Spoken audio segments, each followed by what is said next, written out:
In 3, 2, 1. Take it again. Sanibonani bafethu, dumelang mohaye wherever you are guys. Sanibonani. Isikhathi sakhona. Hey, kinako yathi ngiyadipuko. Hey, kyatsiba le dirata. Bana ba kwa hae, mmeli bontate, re a leboha. Thank you so much guys for joining us. Thank you for choosing us bafethu. Yeah. You know by now, Sipho Hatebe is my name, Paranormal Show, Soweto Podcast. It's where you are tuned in. Bafethu, thank you so much. You know, we'll forever emphasize our gratitude, Bafethu, for keep on watching us, for keep on choosing us, for keep on loving us, Bafethu. Asikhulusenikazi Bafethu, kube mnandi. Let each one teach one, Bafethu. Oh yes, haril ka ofela hoba mnandi. Yo, Sipho yasewe isikhathi sesipho le-sound lena, but kune-sound ithi athi ngijabula ngife, yo ngiyajabula. Ngithi ha, laba bantu bo. Uthi nje hey, bathi awusazi ukuthi masemjayiveni sijayiva nabo. Athi no one is safe. I see you again, Bafethu. You're welcome lapha emakhaya. Sanibona. Sawubona. Alright, God. Right. Hey, ipogo. Zayenza indawo. Sithando sami uhlelela. But Bakuthakathile or uyisipogo or uzeke isipogo. Which? angizothi bangithakathile. Isibhoko nje ngesikhathi saso. All I can say. Oh my goodness, isipogo. Yeah, isikhathi sakhona. Okay, my dear. Mina experienced this thing, I was 13 or 14 years. Okay, let us do the Spoke. introduction. Okay. Sazi ukuthi Okay. ubani uphuma kuphi. Mina ngifuneka ngokokuhlala ngilapha eJoburg. But ke ekhaya kuse Eastern Cape. Okay. Yes. So indaba esibhoko iqala kanje, it was 97. Kushona umkhulu wami, kushona umamncane, kulandelelana family like this. And then my mom was working. And kwenye indawo isingilapha kibo, then athi uyabona mntanami njengoba kushone ubaba usister wami kanjalo, akufanelanga umuzi uvalwe. You understand? Fanele kube nomuntu. Okay, athi wena ngicela ukuthi uhlale lapha endlini ekhaya. Umama unomuzi wakhe, uyohlala khona lapha ekhaya just ukuthi kube nomuntu emini ebusuku izibane zikhanyisa. Yey. There's this one night Most I don't know ukuthi ngachama or ngumjuluko kodwa nje 12 o'clock ebusuku ngi1 ngiva umnyango pu yavuleka mawuvuleka ngiqala ngiyabheka and manje la uvuleka khona kuse front ngiyesaba. Okay, I thought ukuthi kwakunomuntu waye mhlambi this guy ungifikele ke manje.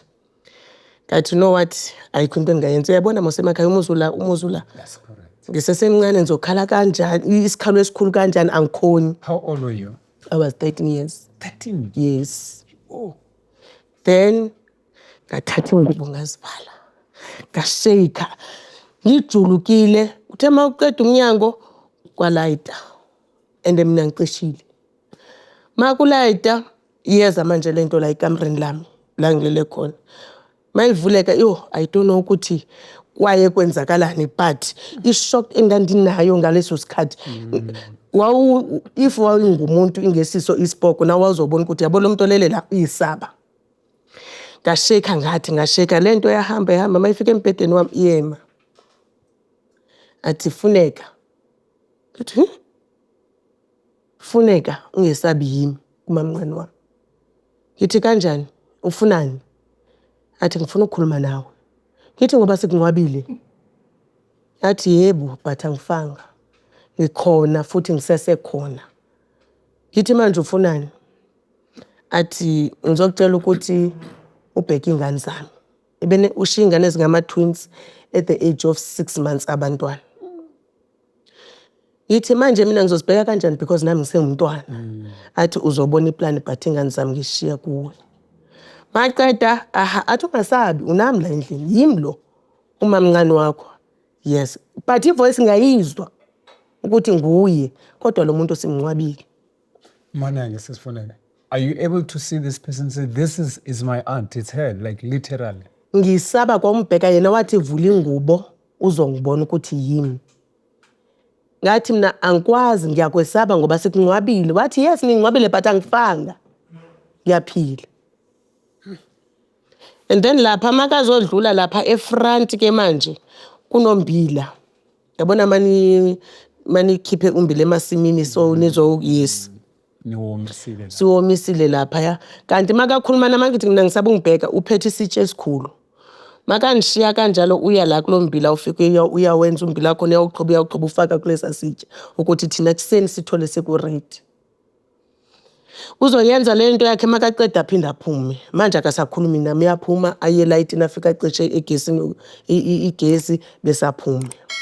So this thing ngayireport ebantwini abadala bathi hayi unamanga. Khona into enjalo ngathi ikhona into enje ngicela ukuthi nizongilalisa ke. Okay, uncle wami wabuya wazolala nami. Yena uncle zanga khona uyabuya futhi lento same sikhathi. And le nto ayenza lapha embileni uyaqhubeka uyayenza. Wathi uncle umbila manje ngimtshela ukuthi bheka isitsha sigqola umbila ilento ibikhona phezulu wathi nginamanga yimi. Ngathi okay uyabona ukuthi ngisusile lesi sitsha umbila awukho ngicela uzubheke ukuthi 12 o'clock makufika lento. And vele yafika into yakhona 12 o'clock again. Uthe mayiqala umnyango ukuthi ngenzela ukumake sure ukuthi akalelanga na uyayizwa ukuthi umnyango uyavuleka na ngamthinta ngenyawo. Wathi makancane. Maqeda yalayita. Light konke ulayita konke indlu yonke. Waqhuma. Wathi kwenzakalani kanti la? Immediate egcuma yacisha. Light. Lo kya yaphinde yabuya sho ukuthi I don't know ukuthi yamayizisa ukuthi maybe senilele or kanjani. Yabuya mayibuya azange ikhulume yaya straight embileni yasiyenza the same thing lapha embileni. Yaqhuba umbila lo wafaka esitsheni mayiqeda yaphinde yaziphumela. Uncle wami sangaphinda afuna ulala ekibo. Wabaleka ngamanye Wabaleka. Wathi hayi this is too much. So kwenzeka kanjalo zezi cousins zami ngabizela cousin ukuthi nazo mazizozo nazo zenza the same story zabaleka zathi angeke sikhona. Up until ngitshela mama ngithi yabona ke manje le lapha kini angisakhona uyimela at all. Ngisengumntwana phela nami. Manje experience indaba zezipoko ngisemncane kanje. Ngathi buya udlula lekini. Wabuya umama. Wathi ngifuna ulala khona la aqala khona mina ngeke ngiyolala ekamreni. Ngifuna azoqala la kini. Ngathi kulungile. Walala khona lapho mama. Sifike isikhathi wavuleka umnyango wasukuma uma. Wathi ngiyokulayitela ungekalayiti ngoba ngiyeza ukuthi apha ekhaya uyalayita wena. Wasukuma mama wayolayita. Umnyango uvulekile vele obvious. Wathi so ungangena kuqhubeke wenze lento ubuthi uzoyenza. Kwasuka kwacisha light. Umama uyilayite yacisha light. Wathi umama ayimihlola. Mayicisha light umnyango uyavuleka futhi kuyalayitwa. Umama wathi no wathi angizokwesaba. I know ukuthi ngibani. Wathi lalela ke awukabulawa la ekhaya wena. Hamba uye la ubulewe khona. Wena uyazazi ukuthi ubulewe kuphi. Why uzosokolisa thina? Why uzosokolisa thina la ekhaya? Hamba. And I do remember umamncane wami makazogula sihlangana edrobheni esesibhedlele engadischargewanga but uzikhiphile yena udojile esibhedlele. Uyohlangana nomama kanti that day umama uhamba nami. Wathi sisi ngisacela lo mntwana. Masifike esayidini athi lalela eboxini lami. Cela uzofaka induku on my right side. Induku kanjani? Wayethe eboxini lakho uyapi kanti uzofa? Wathi angizofa. Yellow engumuntu, yellow side engumuntu ngakho. before she passed on. Before yes. So nami ke after that ngayenza leyo nto leyo ngesingcwabo sakhe ngacela uncle ngicela ngivulele ngoba wangitshela nenduku yakho ukuthi kuphi yabona induku lezo kwenza umsebenzi ekhaya makunomsebenzi lezi nduku lezi aziphathwa noma kanjani. Ngacela uncle ngathi ngicela lapha ya ngayithatha bangivulela ibhokisi ngayifaka ngathi nayi induku ubuthe ngikufakele yona. After that ke umama ekhulume naye ushuthi kwayenza umsebenzi. Ngoba ugogo wayewashone next door baba ama twins kwanje akwabikho into right. Into endayi experience engalonyaka. Sisifuneka, when is this? It was 97. 97, you're 13 years old. Yes. So at the age of 13, now clearly it's this. it didn't choose ukuthi umuntu unekhanda elilula. Yeah, It it happens nje. was it violent? Was it No. Yabona yena, because I can say kwakungu-anti wami. Ngoba makaza lapha angibiza ngegama athi yimi anti wakho. Azothi yes ngifile but angikakafi. Ngisazosebenza before ngife. So bengikayazi leyo nto ukuthi umuntu kuyakwazi ukuthi ushonile but usahamba. Let's then talk about the courage kamama. I mean, who dares then speak to a ghost like that? Whereas others, they've AWOL, babona kahle, you know what? I think this is the time where I pack myself and then I eat down. And then the boldness kamama to say, look, enough is enough, not yet. Yes, umama wastenda for lawo muzi wathi angekhe ngizobaleka ekhaya. Wena sisi wami sikunqwabile, ufile and siyazi ukuthi ubulewe yini. Utshele umntwana wathi ufuna akufakele induku on your right side. Wayungathathi le nduku le uyoyisebenzisa lento oyaziyo wena inside before uzoshona ukuthi yini ebangela ukuthi ushone. So hamba ke manje ungaphindi uzapha ekhaya. Uyosebenza. And obvious kwaba njalo. Kwaba kanjalo. Benimlandile la shonele khona? Ushonele esibhedlele obvious. La baleke khona. Shukuthi yena bekangabaleki. Bekafuna uphasisa this message kimi. Yes. Because umama wami wathi ngoba ngisendleleni yesibhedlela wena uphume kanjani? Wathi ngoba ngiyazi ukuthi umntwana akazovuma ukuthi angene. But mina ngifuna ukukhuluma nalo mntwana. Yes. So why you? Why couldn't she say to... Besinebonde ngapha bengimthanda ukodlula umama. So ibinguyena umuntu ebengithi ngumama.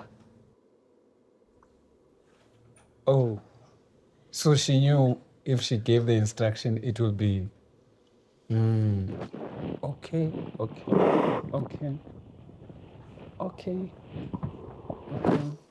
Yo, Sis Funeka.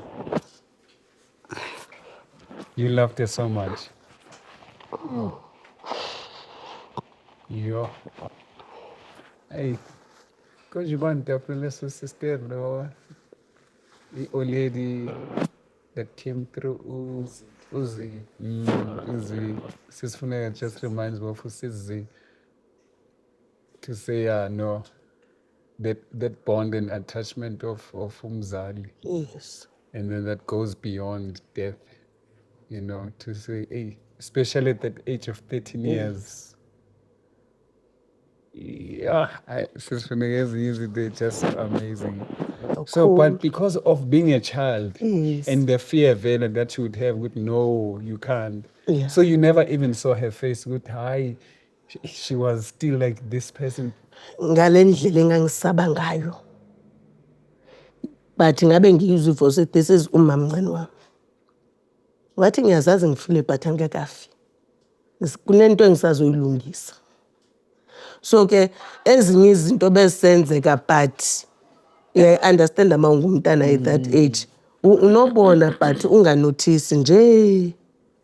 Yeah, understand unganotice ukuthi and then So there was no ceremony just to check her out completely. Maybe bafaka amahoro of salt, maybe nothing. Into yasiza nje ukuthi ayolala ukuthi umama akhulume naye athi sebenzisa le yanduku. And vele wayoyisebenzisa because umama owayekhona next door ugogo wakhona nguye wayekhala ethi ubethwa ngumama mncane wami.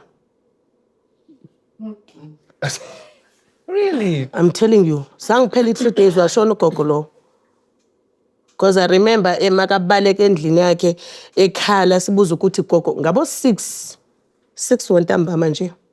Makakhala athi nanku ubani uyangishaya sithi ubani ngoba simngcwabile nawe ubukhona esingcwabeni sakhe kanjani abuya azokushaya athi nanku sathi ake shuthi zezakho lezo. 2 days washona ugogo. Aye, Sis Funeka. What could be the reason maybe Gogo impilo Gogo maybe improve afterwards it's shown or what could be the reason between doing Azange improve but sho ukuthi ngezinto because nokuxabana nomama wami but singanaki ukuthi what is the reason ukuthi abantu ugogo ehlale ehate umamncane wami kakhulu. So ke umamncane wami bengasibhayi ukuthi umdala or kanjani ebegibela phezu kwakho. So singekayazi ke i-reason and up until today ukuthi kwakuyini ukuthi bazondane kangaka. So was that the only incident enayiva sesifuneke ekuhlaleni ukuthi ekuhlaleni then kubaba wengane zakhe after ugogo eshonile ubaba engane zakhe ubaba walama twins wayeshadile ngizothini let's say sishadile then uyomithisa wena ngaphandle then umfazi wakho ayizwe indaba le then umfazi wakho enze something ngawe athumele ngawe but into lezolimaza mina. Shuthi umamncane wami wayazi ukuthi ngubani omunye ireason ukuthi mandife. So naye nakube bengena ngabo 6 ntambama afika akhalisa induku kubo boy2 nabo bazophuma bebaleka bathi siyashaya makufika abantu akunamuntu indlu nayiso kanjani ithi niyashaya and ububona ukuthi bayashaywa na imivimbo literally I'm telling you. Umfazi wakho nawazi washiya wathi mina ngeke ngiyimele indaba esipoko. Wathi lo muzi lo angifuni nix. Wabuyele kibo. Ubaba wabantwana waphelwa ngumsebenzi wagcina ngathi ngumuntu ohlanyayo. After impilo le yabo zange sisazwa anything kumamncane wethu. Maqeda ukuqaqa laba abafaka induku. Yes. Saphethile emsebenzi jwalo. Yes. Hey. Hey. Ushawe ispoki literal kubonakale. Manje uzogijima nofuna usizo ngaphandle. Abantu mabangena obvious mosima umfazi nendoda boy2 bayakhala kwenzakalani. Niyashayana kwenza asishayani siyashaya. Nishaya yini into esingayiboni. So they said to Klanya, this is madness. Yes. Hi. Did they finally maybe run mad or something? Indoda khona yiyo iyahlanya baba bantwana. Exe? What's your latest encounter spiritual? Or was that the last encounter? Yes, Kwakuyiyo nje kuphela yasemncwabeni. So do you believe ukuthi wena mhlawumbe maybe usebenzele ekhaya spiritual? Umamncane wami. Oh. But wena nje like maybe let's say i-doctor yasekhaya spiritual. I can say that, but into zakhona azange ndilandelele because of ndibona ukuthi izinto zobunyanga I won't say azisebenzi ziyasebenza but uphiwa i-gift then uhlupheka kanjani nale gift. Yizinto ezibangela ukuthi mina ngingayifuni because sengibona abantu abaningi we are spiritual gifted. Amesangoma wenza izinto instead ukuthi wena ube right ube uhlambuluke wenza izinto ezi wrong and awukho rich awunamali uhluphekile. So izinto engabona ukuthi this is not right angeke ndithathe mina. So usaba ukuba yihila because of that. Yes.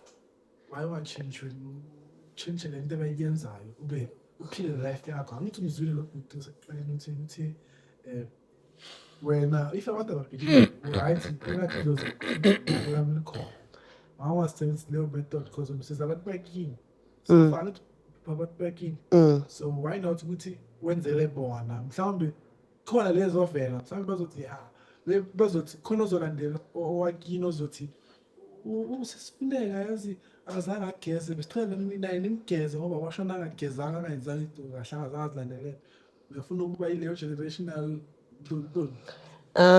mina ngathi according to iside lami amadlozi akhona ngiyathemba ku but into ezenzekayo mina sorry because of izinto manje ngizibona even ekhaya asiphumi nje kwikhaya le right although kunabanye bakhona abazizangoma but kwabona angiboniswa nto nabo bayasokola kodwa kuthiwa baphiwe lesi siphiwo. Why le nto angithi uma nginalesi siphiwo lesi ngisamkele, why impilo yami ingachange? Kwenzakalani? So ngabona lapho ukuthi mina angeke.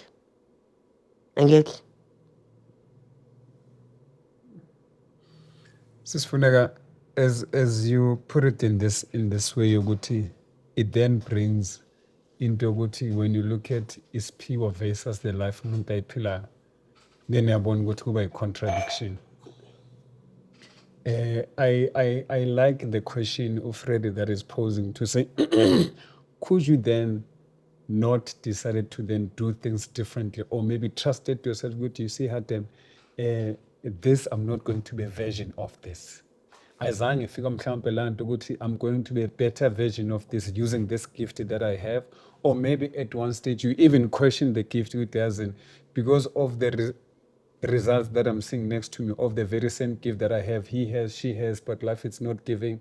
So maybe you then decided to doubt, and what's the use? Chances are end results it's going to be the case. Yeah, that is why ngisisho ngithi ngibonile kubanye basekhaya abazizwe zangoma. Ndingathi ayibasebenzeli, not saying ayibasebenzeli, maybe izinto azisebenzi according ngokucabanga kwami while unesi siphiwo. So izinto mina ezibangela ukuthi kakhulukazi ngibona ukuthi not to say angihambisani nazo, ngiyahambisana nazo, but not ukuthi ngiyithathe mina ukuthi ndithi I'll go this way yoba nginalesi siphiwo ngizoyenza lento. Ngizoyenza ngizabona imehluko muni empilweni yami. Because ngibona already kulaba bayithathile lento ukuthi impilo iyafana. Why sahlupheka kuhluphekile omkhulu bahlupheka ogogo while kuthiwa la madlozi akhona thatha le gift and then impilo yakhe izaba right? Why ingabi right? Why do you even call it a gift? Yes. Sisifuneka? I don't know. Ngokubona kwakho according to your understanding maybe. The way kungakhona ngithi bathi maso uzelwe umuntu nomuntu nesipho sakhe.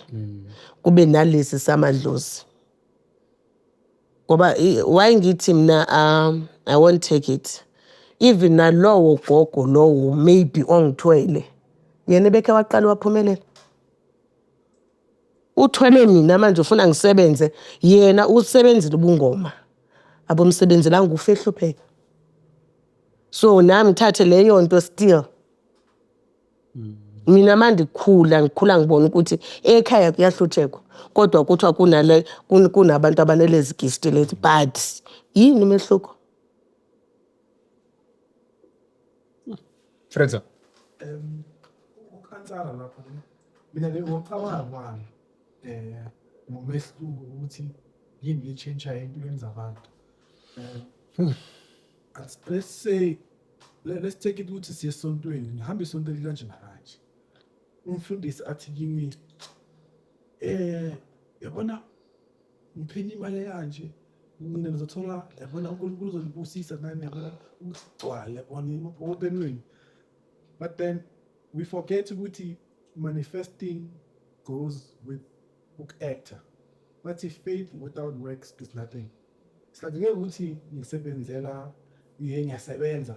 Usebenza mara awuholi kanjani. So in your condition, I'm just saying, in your condition, if ever it was a family-based spirituality, I'll take it. And heal abantu basemzini. Maybe labo abaphumelelanga endlini badinga wena specifically ukuthi basize uplift ukuthi ngiyababona lapho ukuthi so lo bekamele mina uthi ngiyombanga imvuzo bese sikuphela usiphela.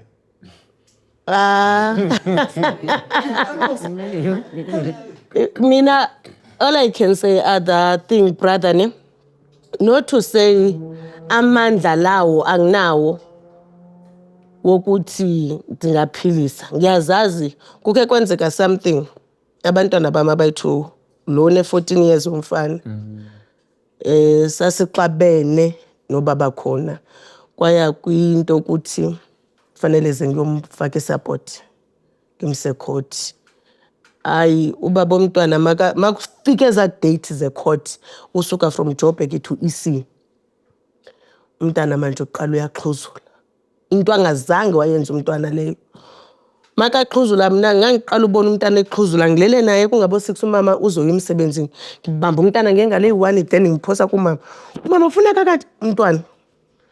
Ndithi mama lo mntana ngathi uyaxhuzula umama athi zama ikhemfari kuma next door. Mangiye kuma next door ikhemfari ayikho and umama uye emsebenzini. Athi umama ufuneka sithandaze. Athi okunye kulungisa ukhabo siye ekliniki. Ubuyela mqabanga ukuthi izinto zesintu mazihlangana nezinto zesilungu kubuye kube ne-conflict kayi. So thatha lo mntwana ngimse ekliniki kanti lento if bendilungisa ngenye indlela ibiza ba right. Ndithanda iye ekliniki. Ndihlalele endlini. Phindle umntana ngabo 12 mina aqalise. Okay. Afika ubaba umntwana ndithi why manje kuzokwenzeka so athi angiyazi. Lapho khona bekunje kumunyo between thina. Athi angiyazi angifuna ukuyazi. Mina ngizolele ngizele. Fine. Kuhambe isikhathi. Umntana lokho eqhubekile nalento. Lento izigcina ngoba angifuni kuyaphi? Angifuni ukuya ekliniki. Angifuni ukuya emuntwini. Ayibo. Ngizifuna mina nomntwana nami. Kwaba ilanga eli1 sesibuyelene nobaba umntana ngilana eGoli. Umntana aphinda aqale lento. Uyaxhuzula umntana uyaxhuzula. Sangikhuluma ngathi yabona now this is enough. Ngabuya nomnyango ndavala umnyango. While umntana esaloko njana lapha ngambamba kanje ngezandla ngathandaza. Ngabuya namanzi ngawathandazela amanzi. Ngamthela umntana ngamanzi ngamthela ngamphuzisa even today mntana. Azange aphinda axhuzula.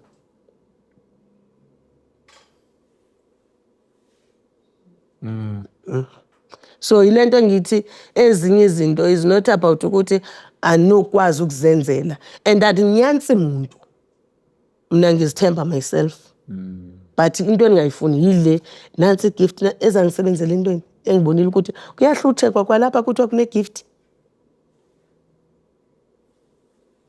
It's very interesting ukuthi la kune gift kula kuhlushekwa khona. Yes, why? Ngona kuhlushekwe nje natural. Masisihluphekele. And angithi ukuthi abantu umuntu makabelieve kulento afuna ukubelieve kuyo. Ngoba sisidalwe asifani. Believe la ufuna ukubelieve la khona. Mina ngonginaso lesi siphiwo lesi makuthi mangiphahle ngiyaziguqala ngesiphahleni. Makuthi ngithandaze ngiyathandaza. Ngenza le ifunwa yimi.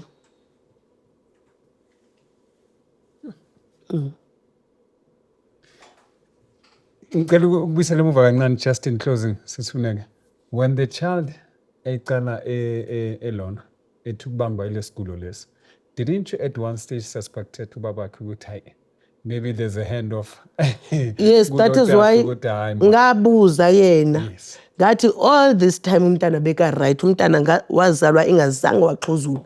But now, just now kulesi stage sokuthi sengikufake court. Umntana uzoqalisa lento. Wathi hayi namangazi. Unethiwa ngempela had no hand into this. I don't know, you will never know umuntu. Sisifuneka, in closing, your outlook, and especially say you've been given the powers to mend and to solve the social issues that we go through as society. What would be your words if you had to maybe bring special solution to whether in people's belief? How do you then join the two? How do you fuse the two together so that there'll be a cohesion of different belief cultures and traditions and systems? What would be your outlook that you see Sipho, if abantu bangayenza ngalo hlobo nangalo, to me this is what I think will bring a positive solution. Yeah, into enzoyisho mina if usisangoma uyakusebenzela ubungoma bakho qhubeka. If ungumthandazi uyakholwa whatsoever uyathandaza wena but awubelieve qhubeka nala kulunga khona for wena. If ulungelwe emthandazweni qhubeke nokuthandaza. If ulungelwa ngapha emathambeni qhubeka nalapha emathambeni. Yes, into engayisho nje. Okay. Yes. And then to those that judge others, what do you say? Ayifuneki ke le. Umuntu makabelieve kwinto abelieve.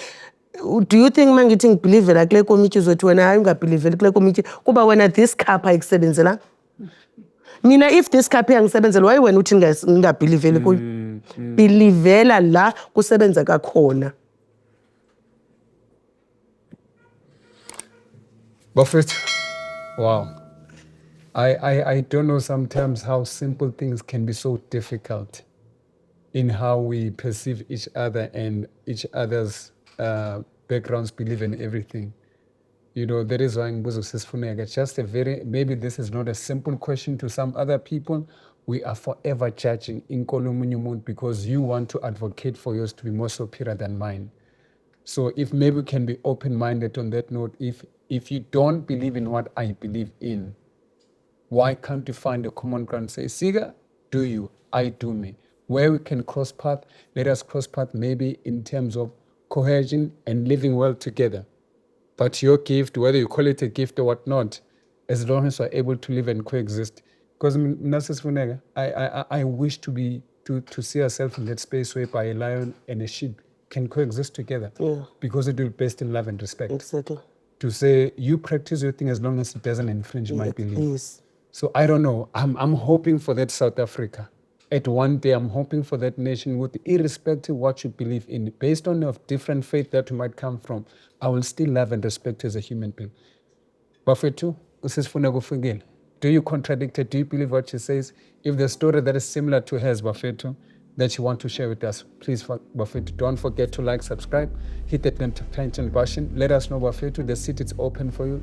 Let each one teach on Bafethu. Oh yeah, the Soto podcast, Rabatlamala, Rabakena, Rabatlochelem fit, Robal that. Ye, aslali, uma to Sipialali, Babaslali, Spuna, Asaz.